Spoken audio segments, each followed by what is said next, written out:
की क्लास में हम लोग समास को पढ़ेंगे नहीं, सीधा बनाना सीख जाएंगे। ऐसा ट्रिक जिससे आप समास को देखते ही बता दीजिए कि कौन सा समास है और कैसे बता समझा भी दीजिए कि क्यों समास ये है। समास कहते किसे हैं? समास क्या होता है? यथाकथित जैसे हम लोग पढ़ते हैं, पदों के मेल को समास कहते हैं। यानी जब दो पद आपस में मिल जाते हैं और वो संक्षिप्त रूप छोटा रूप ले लेते हैं तो उसी को हम लोग समास कहते हैं। दो पद मिल जाते हैं। अब दो पद का मतलब क्या हो गया?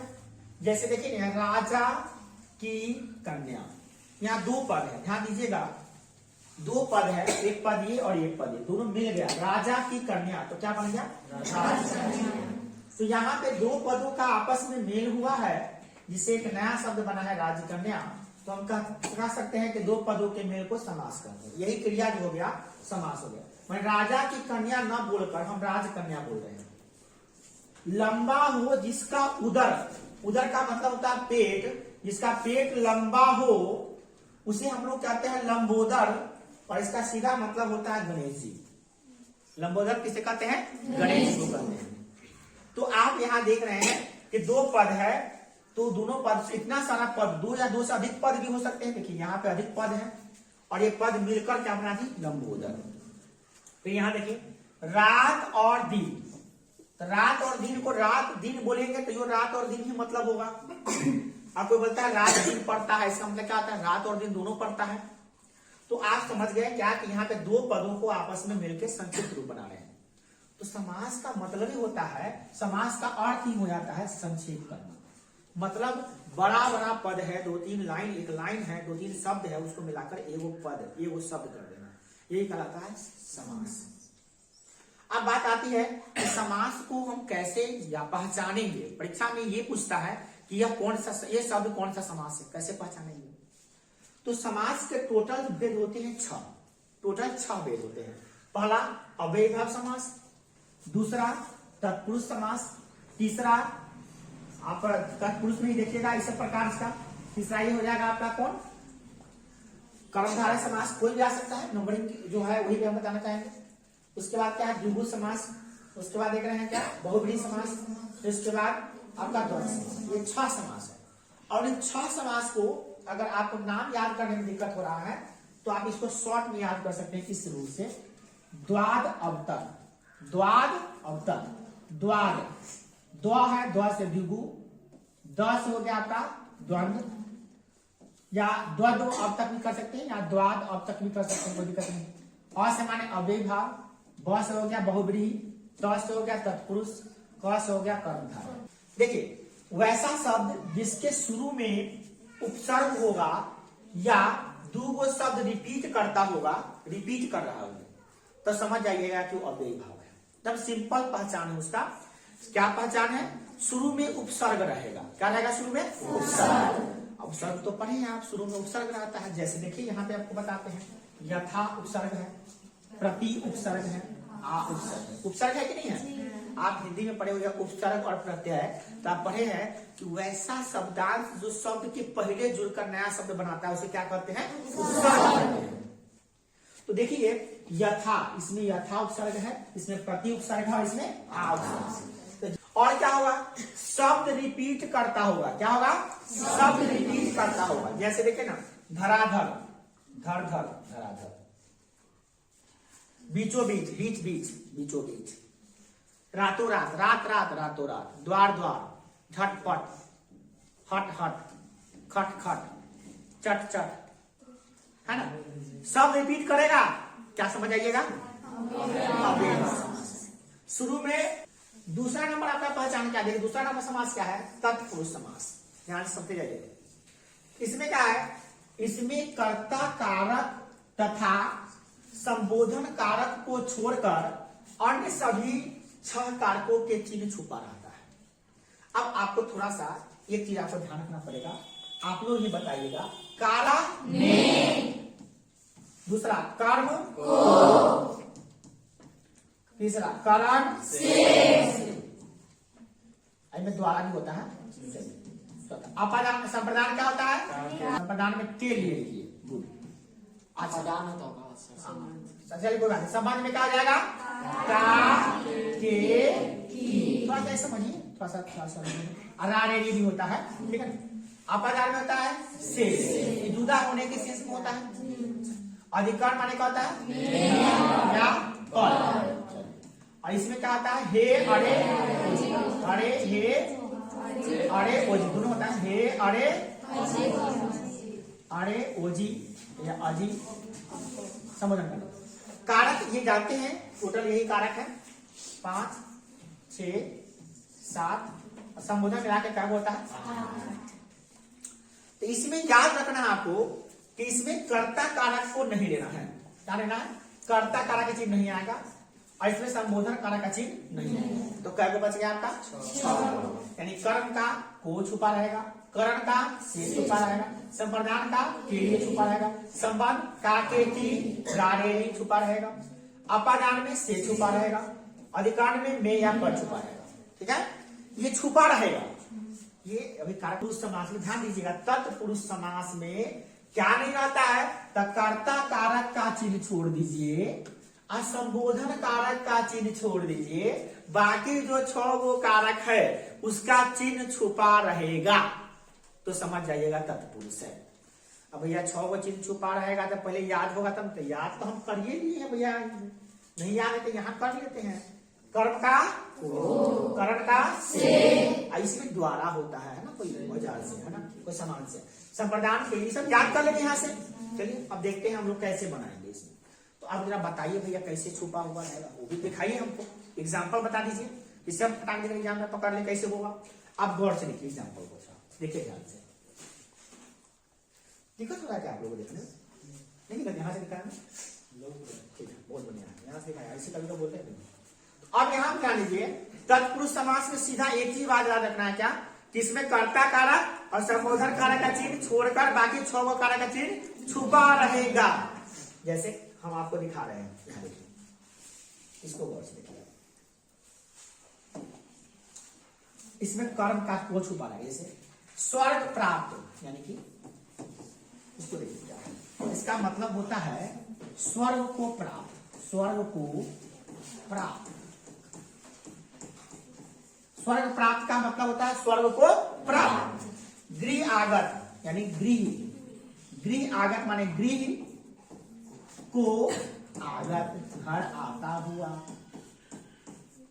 देखिए इसमें वो स्वर्ग है, देखिएगा ध्यान से समझिए इसको, इसमें क्या है, पॉट स्वर्ग, दूसरा है प्राप्त, इसके बीच में क्या छुपा हुआ है, और स्वर्ग को प्राप्त, ध्यान दीजिएगा, स्वर्ग को प्राप्त, तो स्वर्ग है प्राप्त है, तो स्वर्ग और प्राप्त के बीच में एक शब्द था क्या, छुप गया, क्या बन गया, स्वर्ग। गृह को आगत, इसके बीच में एक शब्द है, गृह और आगत के बीच में एक शब्द है, कौन, और छुपा हुआ, देखिए यहाँ पे गृह आगत, गृह आगत में गृह में आगत जुड़ गया, गृह आगत बन गया। समझ में आ रही बात, इसमें क्या छुपा हुआ है, को छुपा हुआ है। किसका होता है चिन्ह, को किसका चिन्ह होता है, कर्म का, कर्म का को छुपा हुआ है। अब देखते हैं हम लोग, अब देखते हैं करण का से छुपा रहेगा, जैसे देखिए रेखांकित, रेखांकित का मतलब क्या जानते हैं, रेखा से अंकित, क्या होता है, रेखा से अंकित, रेखा से अंकित, रेखा से अंकित मतलब रेखा, रेखांकित मतलब जैसे रेखा से अंकित कर दिया, रेखा अंकित हो गया है ना। अब नाम नहीं समझ, रेखा लड़की है, उस लड़का से लड़की से अंकित बन गया है ना, ऐसा मत सोचिएगा आप। रेखांकित का मतलब यही होता है, रेखा से अंकित में रेखा जिसके अंदर नीचे हो, है ना। अब समझ में आ गया कोई दिक्कत। अब देखो सब में से हस्तलिखित मतलब क्या होगा, हस्त से लिखित। अब गौर से देखिए क्या छुपा हुआ है इसमें, आप तो रेखांकित का मतलब क्या होता है, रेखा से अंकित, हस्तलिखित का मतलब हस्त से लिखित। समझ में आ रहा है, मतलब सबको समझ में आ रहा है, हस्तलिखित को हाथ से लिखित, हस्तलिखित है कि नहीं है, रेखा से अंकित, रेखांकित, सब समझ रहा है बात को। तो इसमें क्या छुपा हुआ है, से छुपा हुआ है, हम समझ गए भैया, इसमें से छुपा हुआ है, तो हम समझ गए तत्पुरुष समास है ना। अब देखिए संप्रदान कारक अभी के लिए छुपा रहता है किसी किसी में, जैसे देशभक्ति, देश के लिए भक्ति, क्या होगा इसका? देशभक्ति का मतलब क्या था? कौन से पूछेगा, कौन अनपढ़ आदमी है वो, यार देशभक्ति का मतलब बता दे क्या होता है, बता दे तो बता देगा। देशभक्ति का मतलब देश की भक्ति, मातृभक्ति माता के लिए भक्ति, पितृभक्ति पिता के लिए भक्ति, समाज भक्ति समाज के लिए भक्ति। कैसे आने बात समझ में आ रही है? सिंपल सी बात है, कोई बता सकता है। देशभक्ति का मतलब देश के लिए भक्ति, देश के लिए भक्ति।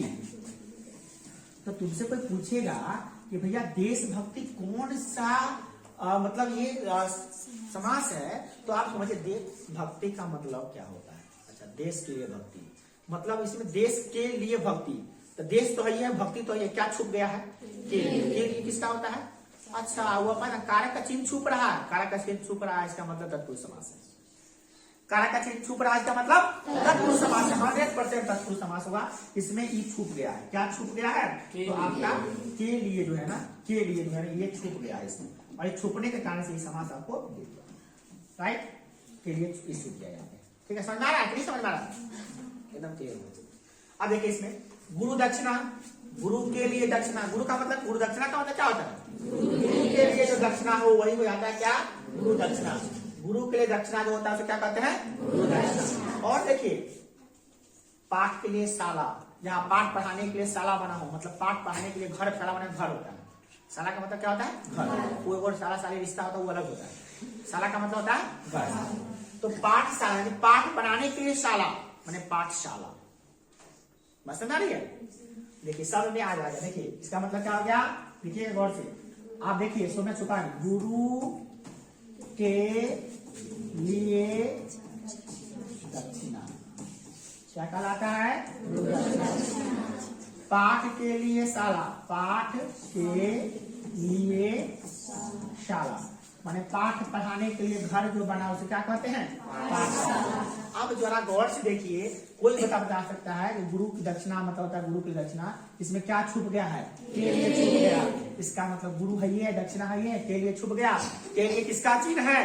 हम समझ रहे हैं किसका चिन्ह है? संप्रदान कारक। तो हो गया संप्रदान, समझ गए। कोई कारक है, कारक का चिन्ह छुपा हुआ है, समझ गए तत्पुरुष समास। कोनो कारक का चिन्ह छुपा है, छुपा हुआ है। पाठ के लिए शाला, पाठशाला, कोई दिक्कत? चलिए अब हम लोग कौन पढ़े, संप्रदान पढ़े, तब क्या होगा लास्ट में? क्या होगा बोलिए? अपादान संबंध होगा। इसको देख लेते हैं क्या ये छुपा रहता है कि नहीं छुपा रहता है, देखते हैं इसको। देखिए इसमें आपका संप्रदान संबंध, संप्रदान क्या होता है? से, तो संप्रदान का से छुपा, जैसे ऋण मुक्त, ऋण मुक्त क्या होगा? ऋण से मुक्त, ऋण माना था कर्जा, ऋण से मुक्त। जिस आदमी को कोई कर्जा नहीं रहता, कहते हैं हम ऋण से मुक्त हो गए हैं, कर्जा से मुक्त हो गए, ऋण मुक्त है हम। किससे मुक्त है भैया? ऋण से मुक्त है, ऋण मुक्त है ना? तो किस यहाँ पे क्या ऋण और ऋण तो है ये है, अब मुक्त भी तो है ये है, क्या नहीं है? से नहीं है। इसका मतलब क्या हो गया? से छुपा हुआ है, यहाँ पे क्या है? से छुपा हुआ है, तो यही आपका हो गया क्या? कारक का चिन्ह छुप गया, तो हम समझ गए तत्पुरुष समास। नेक्स्ट देखिए, पथ भ्रष्ट। ये बड़ा पथ भ्रष्ट आदमी है, पथ से भ्रष्ट हो गया। जो अपने पथ से भ्रष्ट हो जाए उसे क्या कहते हैं? पथ भ्रष्ट। कर्म से भ्रष्ट हो जाए कर्म भ्रष्ट, धर्म से भ्रष्ट हो जाए धर्म भ्रष्ट। तो आप देखिए ना, पथ भ्रष्ट का मतलब क्या है? पथ से भ्रष्ट, ध्यान दीजिएगा, पथ से भ्रष्ट।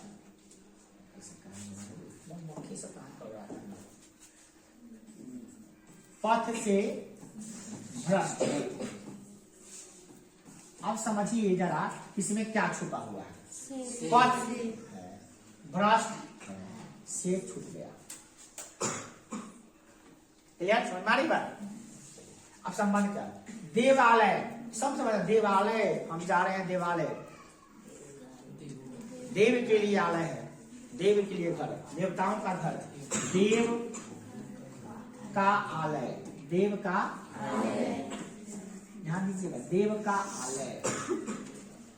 विचाराधीन, विचार के अधीन, क्या? विचार, ध्यान दीजिएगा इसका, विचार के अधीन। आपको कुछ दिखाई, बच्चों को दिखाई नहीं दे रहा, चलिए दिखा देते हैं। अब देखिए राम कहानी, राम की कहानी। अब गौर से इसको देखिए, अब समझिए कौन चीज क्या है छुपा हुआ। देखिए देव के लिए आलय, देव है ये, आलय है ये, देव है ये, आलय है, क्या छुप गया इसमें के, इसमें वनवास। अब जरा बताइए वनवास का मतलब क्या हुआ?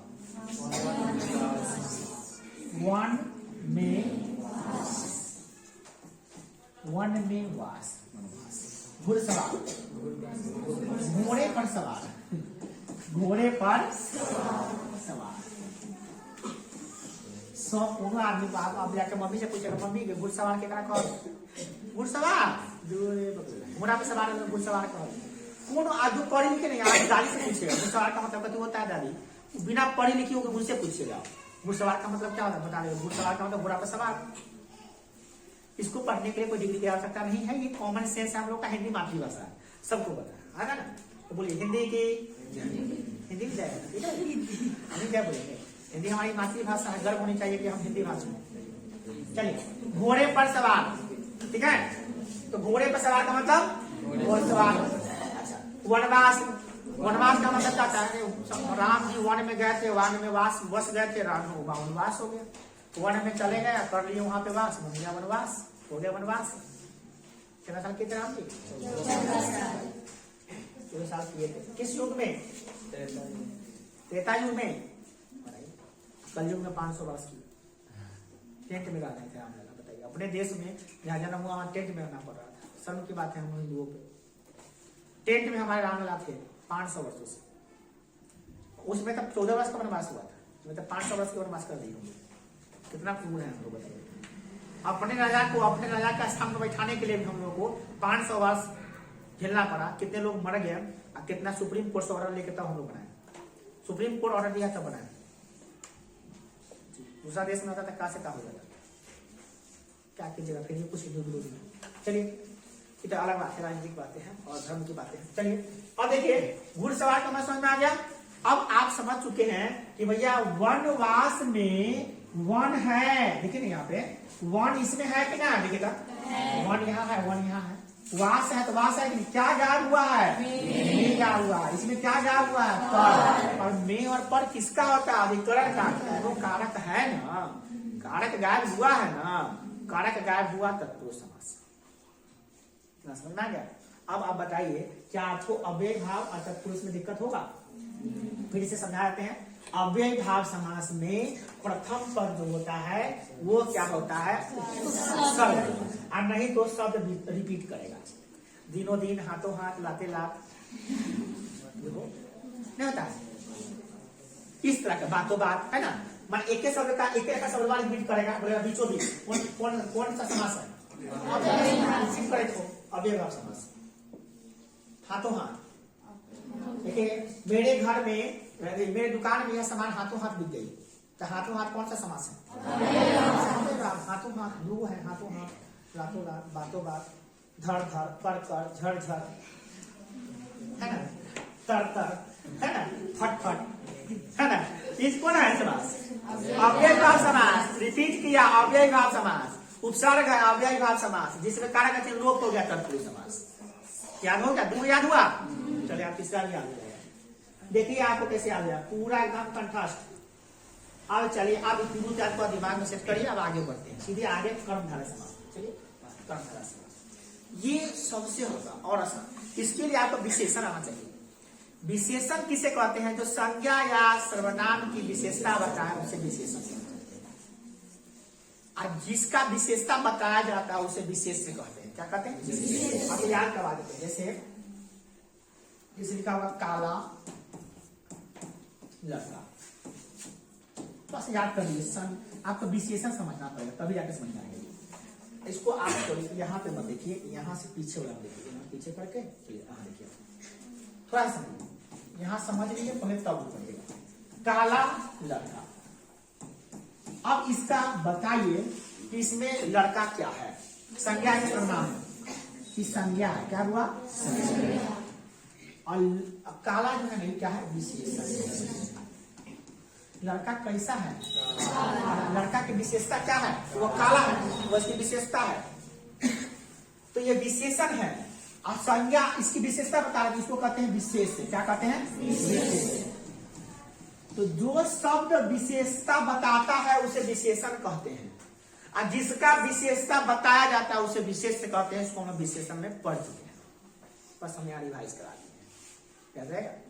लिखा रहेगा जैसे गोरी लड़की,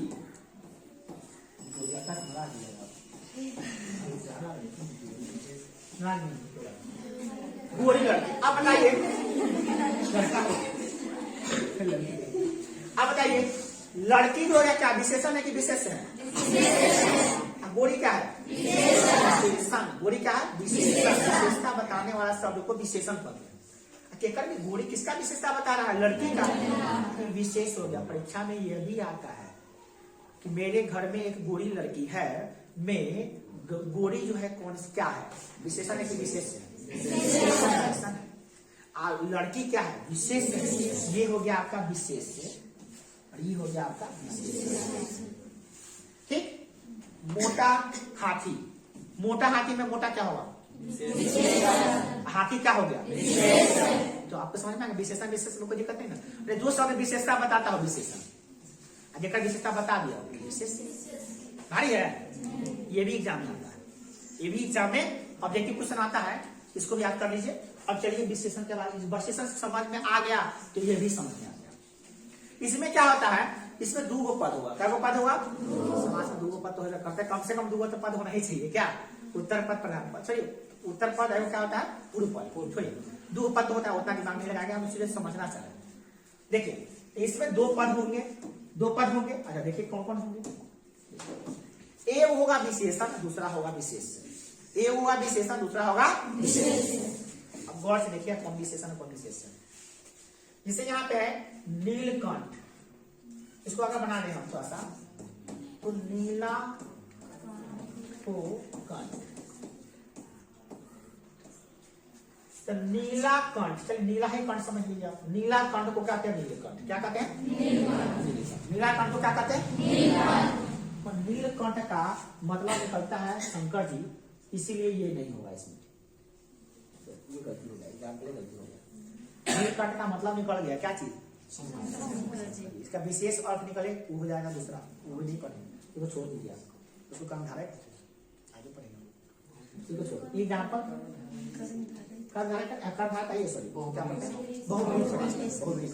उसको छोड़ दीजिए। चलिए इसको देखते हैं। नीला हो अंबर, क्या हो? नीला हो अंबर। ध्यान से समझिएगा इसको। नीला हो अंबर, इसको गौर से देखिए आप। नीला हो अंबर या नीला अंबर चीजें। अब आप बताइए कि अंबर जो है संज्ञा, अंबर माने आकाश होता है, अंबर माने आकाश, आकाश संज्ञा होता है, किसी जिसका नाम होता है ना वो संज्ञा करते हैं। और उसकी विशेषता बता रहे हैं, नीला, काला, पीला, लंबा, मोटा, ये सब क्या है? विशेषण। ये क्या हो गया? विशेषण। विशेषण ये क्या हो गया? विशेषण। क्योंकि ये संज्ञा है, संज्ञा सब नाम विशेष होता है। तो दिक्कत तो जो नाम विशेषण में विशेष आ गए ना, तो कौन समास? फिक्स है। जो नाम एगो विशेषण एगो विशेष आ गए, वो कौन समास?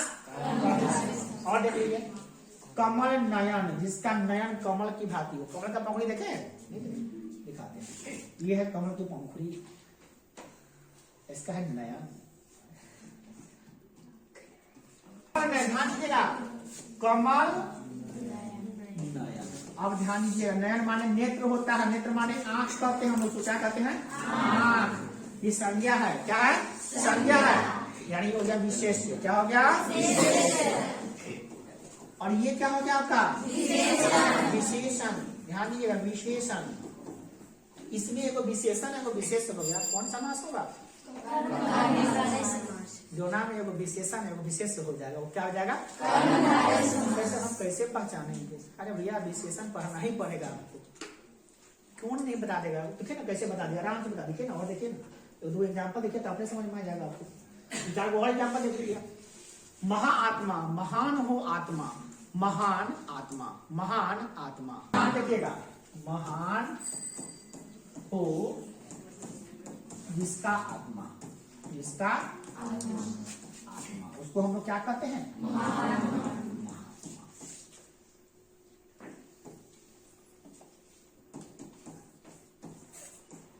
अब आप बताइए कि काहे नहीं बता पाएंगे हम लोग? क्या नहीं आता सब नहीं बता पाएंगे? बताइए क्या हमको नहीं आता सब नहीं बता पाएंगे? महान मतलब जानते नहीं कि विशेषण होता है, सबको पता है। महान, कुरूप, गोरा, लंबा, दयालु, खुखार, जिद्दी, सब क्या है? विशेषण है। आप लोग 50 साल को विशेषण याद कर ही लीजिए। आप वो बच्चा कोई पढ़ता है विशेषण तब वो 200 याद कर लेता है। सुंदर, कुरूप, लंबा, मोटा, तगड़ा, सब क्या है? कुरूप, सब क्या है? विशेषण। ये क्या है? विशेषण, विशेषण, ठीक है। किसकी विशेषता बता रहा है? आत्मा की। ये संज्ञा है, संज्ञा माने विशेष है, संज्ञा माने क्या है? विशेष, विशेष। तो आप समझ गए कि एक विशेषण है एक विशेष है, ये कौन सा समास होगा? समास होगा। क्लियर? इसमें एक विशेषण है एक विशेष हो, कौन समास होगा? काहे नहीं हुआ है? ये वो आपके दिमाग में चल रहा है सर, वो बता देते काहे नहीं हुआ है, तो इसका जवाब आपको मिल जाएगा। आप खुद बता दीजिए कैसा ही नहीं हुआ, ठीक कर देंगे। क्यों नहीं होगा? जवाब मिलेगा, आप खुद बता दीजिएगा। हम क्या बताएं आपको? खुद बता दीजिएगा। अब चलते हैं द्विगु समास में। ओके, द्विगु समास क्या होता है? तो तीन को समझ में आ गया? अव्ययी भाव, तत्पुरुष, कर्मधारय। फिर रिपीट करवाते हैं आपको। अव्ययी भाव समास वैसा समास होता है जिसमें उपसर्ग रहता है या शब्द रिपीट करता है, राइट? जैसे प्रतिदिन, रातों रात। क्लियर? दूसरा तत्पुरुष समास। तत्पुरुष समास वैसा समास होता है जिसमें खाली कर्ता संबोधन को छोड़कर बाकी 6 कार्य का चिन्ह लुप्त होता है, ठीक है? जैसे ऋण मुक्त, ऋण से मुक्त हो गया। अब चलते हैं तीसरा नंबर पढ़े क्या? कर्मधारय समास। कर्मधारय समास वैसा समास होता है जिसमें एक विशेषण होता है, एक विशेष होता है। जैसे नीलांबर, नीला हो अंबर, है ना? नीला अंबर। महात्मा, महान हो आत्मा। क्लियर? तीन को पढ़े, तीनों याद हो गया। अब चलिए चौथा नंबर। चौथा है आपका द्विगु समास। द्विगु का पहला वर्ड है द्वि। द्वि माने होता है दो। क्या होता है? दो। द्विगु का मतलब क्या होता है? दो। यानी संख्या बता रहा है 2 3 4 5 6। जो नाम में संख्या आएगा मार दीजिएगा। जो नाम में संख्या आएगा क्या मार दीजिएगा? देखिए, चौराहा, 4 गो राह वाला चौराहा। क्या है? चौराहा, चौराहा, चौराहा। 4 चौ आया, चौ माने क्या? 4। त्रिभुज, 3 गो भुजा वाला। नवरात्र, 9 गो रात्र। नवरात्र, 9 गो रात। नवरात्र। पंचतत्व, 5 गो तत्व। चौपाई, 4 चौपाई। 4 पंक्तियों का दोहा। तो 4 पंक्तियों का कोई चीज होता है उसको चौपाई कहते हैं, ठीक है? अब गौर से समझिए, इसमें आप समझ चुके हैं कि कौन क्या है। बताइए, 2 माने, चौ माने क्या होता है? 4। आपके दिमाग में 4 से 4 आएगा कि नहीं आएगा? बताइए। आएगा। त्रिभुज से 3 से 3 आया कि नहीं आएगा? नवरात्र से 9 आया कि नहीं आएगा? 9 आएगा। नवरात्र से 9 आया कि नहीं आएगा? पंचतत्व से 5 आया कि नहीं आएगा? 5 आएगा। 5 आया कि नहीं आएगा? चौपाई से 4 आएगा। इतना करने के लिए क्या कुछ पढ़ना पड़ेगा आपको? क्या इसमें कुछ और पढ़ना पड़ेगा? नहीं पढ़ना पड़ेगा, कुछ भी नहीं पढ़ना है। सिर्फ संख्या वाला देख लीजिएगा, मार दीजिएगा। कैसे? द्विगु, द्वि माने द्वि, द्वि माने दू। अच्छा, संख्या वाला देखेंगे, मार दो। आपको बच्चों का नाम चल रहा होगा, सर जी काला घबराते हैं, दशा में कहने बोल दिए। नहीं आ रहा, उन बच्चों का सवाल भी जवाब आ जाएगा। आ रहा है ना सर? दशाना माने कहने मारे, दशाना 10 हुआ आ रहा। अब घबराइए नहीं, आपके साथ सवाल का जवाब मिल जाएगा। बोले ना, आप थोड़ा सा शांति से बैठे समझोगे। तो बताइए, अब आप द्विगु समास चुनने के लिए मतलब कुछ करना पड़ेगा आपको? खाली क्या देखना है? संख्या वाला हो द्विगु, सीधे बात, और कोई नो बकवास। सीधी संख्या वाला आना चाहिए उसमें। षटकोण, षटकोण, षटकोण, 6 कोण वाला। षट माने सप्तऋषि, 7 गो ऋषि, सप्तऋषि। अब सप्तऋषि कौन सा समास है? बच्चा परेशान है, सप्तऋषि 7 को है। अच्छा, तो अच्छा द्विगु वाला द्विगु समास, संख्या वाला द्विगु समास। क्या तो संख्या वाला द्विगु समास, संख्या वाला, संख्या वाला द्विगु समास, क्या हो गया? अब चलते हैं अगला। इसके बाद है बहुब्रीहि समास। वैसा समास जिसमें 2 पद तो होगा, मगर बड़ा इसमें 2 पद तो होंगे परंतु अर्थ कोई तीसरा को चला जाएगा ना। उनमें पहला पद का अर्थ आएगा ना दूसरा पद का अर्थ किसी तीसरा का हो रहा है। बनाया राम, सुनाया श्याम, खाया घनश्याम। बेचारा कोई और लेके चला जाता है। तो मतलब अब देखिए ना, है ना, देखिए ना, बड़ा अजीब बात है। देखिए ना, लंबा हो उधर लंबोदर। अब ऐसा लंबोदर तो हमें पढ़ाए थे, तो इनसे काट दीजिए, उनके चला गया। कहाँ पढ़ाए थे लंबोदर? याद कीजिए, इसमें पढ़ाए थे। अच्छा, समाज में पढ़ाए थे। समाज का तो है ही है, तब कोई दिक्कत नहीं। पूरे में पढ़ा ली तो निकाल देते हो इसको, सीधे निकाले तो वहां से काट के हटा देते। चलिए, अब लंबोदर का मतलब आपको समझाते हैं, ध्यान से समझिएगा इस चीज को। लंबोदर का मतलब क्या होता है? लंबा हो उधर। क्या होता है इसका मतलब? लंबा हो उधर। हम लाइन से समझाते चलिए। लंबा हो जिसका उधर, जिसका उधर। देखिए, लंबा तो लंबा समझ में करते हैं, लंबा ऐसे, उधर माना था पेट, इसका लंबा हो पेट ऐसे, जिसका भी है।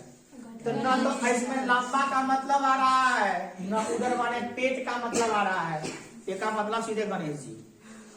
मजाक नहीं हो रही हो बस। एक बार ध्यान दियो तो दो उठा के मतलब विष्णु जी ना भैया। इसमें चक्र, पानी चक्र को धारण करने वाला, तो न चक्र का मतलब आ रहा है ना पानी का मतलब आ रहा है। क्या आ रहा है? पानी माने धारण करना। पानी माने क्या? धारण करना। ये पानी में बड़ी नाम, ये पानी में छोटका नाम नहीं है, ये बड़ी नाम। बड़ी नाम पानी माने धारण करना। चक्र को धारण करने वाला क्या होगा? विष्णु जी। तब क्या पहला पद का अर्थ आ रहा है, दूसरा पद का अर्थ आ रहा है, किसका अर्थ आ रहा है? तीसरा पद। मतलब क्या तीसरा? कोई दूसरा अर्थ निकल जा रहा होगा। चक्र पानी का मतलब समझ गए भैया विष्णु जी, बिना पानी का मतलब समझ गए भैया आपकी प्रति मैया होगा।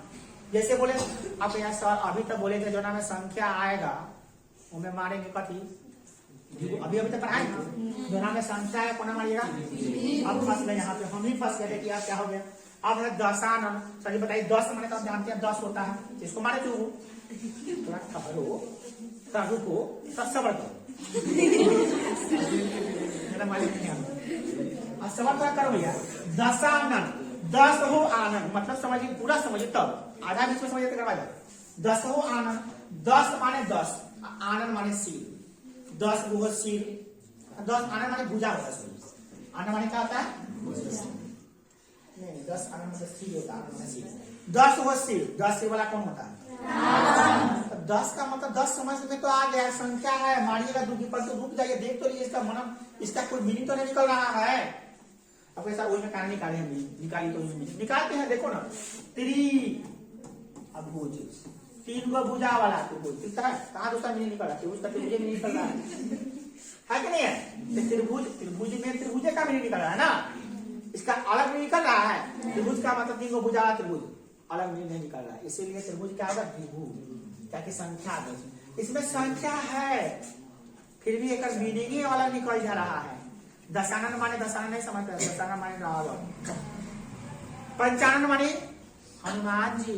5 गो जिसके आनंद, 5 गो सिर वाले कौन है? हनुमान जी है। तो शंकर जी, शंकर जी हनुमान जी दोनों एक रूप है। शंकर जी का भी 5 गो है आनंद, हनुमान जी का भी क्या है आनंद? 5। तो 5 सिर वाले पंचमुखी हनुमान, नाम सुने? पंचमुखी हनुमान का दर्शन किया है कभी आप? नहीं किया, फोटो देखिएगा। पंचमुखी कौन है? हनुमान जी। तो पंच माने तो समझ में आ गया भैया 5। आनंद माने क्या? सिर, 5 गो सिर वाले, सुनो 5 गो सिर वाले हनुमान जी। तो अलग अर्थ निकल गया, तो कैसे हो जाएगा द्विभुज? वो तो मानेंगे क्या? सब नहीं हो। अंतर मतलब क्या?